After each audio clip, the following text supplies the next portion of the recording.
What's going on, guys? Today I'm going to do a quick review of the Woowind air pump, and in this review I'm going to tell you everything you need to know about this air pump, including one thing that I think that you should know before buying. So I got this air pump mainly because I was tired of using the hand pumps primarily for my bike. That was like the main reason for it.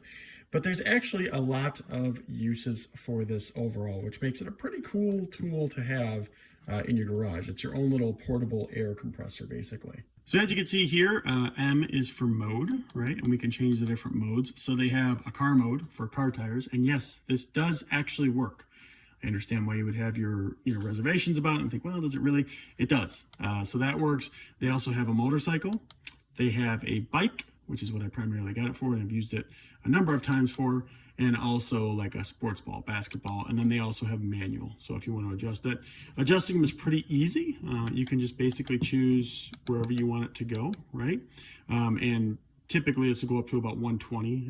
Actually, I think the highest might be 150, but it goes up pretty high from a PSI perspective, more than you'd need most of the time anyway, from my experience.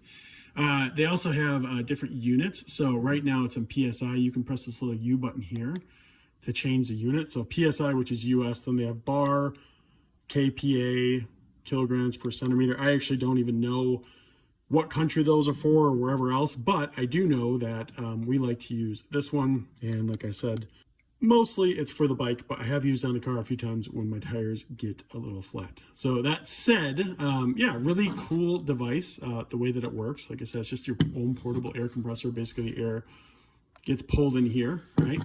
And right here is the hose. You actually put the hose here. The hose is right here, so we'll take it out real quick. The hose comes right out. You screw it onto here, and then you attach this to wherever you're trying to inflate something. So this is it when it's ready to go. It should be noted too that I have about half battery right now. It has 2 more spaces, so it's about 50% battery right now.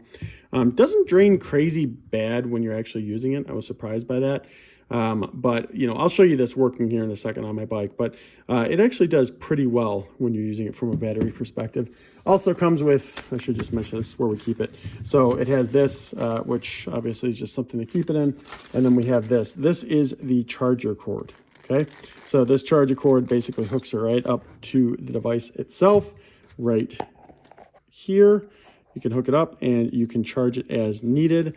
So yeah, and charge time, not too bad. Usually I'd say about an hour or 2 hours. I don't really pay much attention because I usually will just plug it in overnight and then take it out in the morning when it runs out. But it doesn't run out all the time. It's not like I'm using an air compressor every day, right? But that all said, let me go ahead and show you how this thing actually works. Let me use it here for you. All right, so as you can see, a tire is pretty low, so I hooked it up to the bike here. Right now, the PSI is 28, which is pretty low. We want to get to 60. The most these go up to is 75, so we want to get it up there. So all we got to do is press this button right here, and it starts to do the magic. So you can see here, let me get rid of this delay that I got. There we go. So it is going up. We're at 32 now, and it'll just basically continue to run to inflate it to where we need. Okay, so I personally stopped this at 51 just because I feel like the tires are really, really hard. I don't usually put them all the way up to 60 anyway. I usually put it at 50, but I just want to kind of show you guys that's how it works. You'll see it did drain some of the battery. I haven't charged this in a while, so obviously charging is important. But yeah, it basically, that's how it works. I mean, it just, charges it up to wherever you need. Like I said, I stopped it personally. It would have gone all the way up to 60, but this tire is really hard already, and I just thought, you know what, I'm not going to do that because I don't want to mess with it, right? So yeah, that's essentially how it works. And I will say, when you're using it, this right now is warm to the touch, not hot, but it is warm to the touch. This actual device is not, but this gets warm just from the air going in and out of it when you're using it.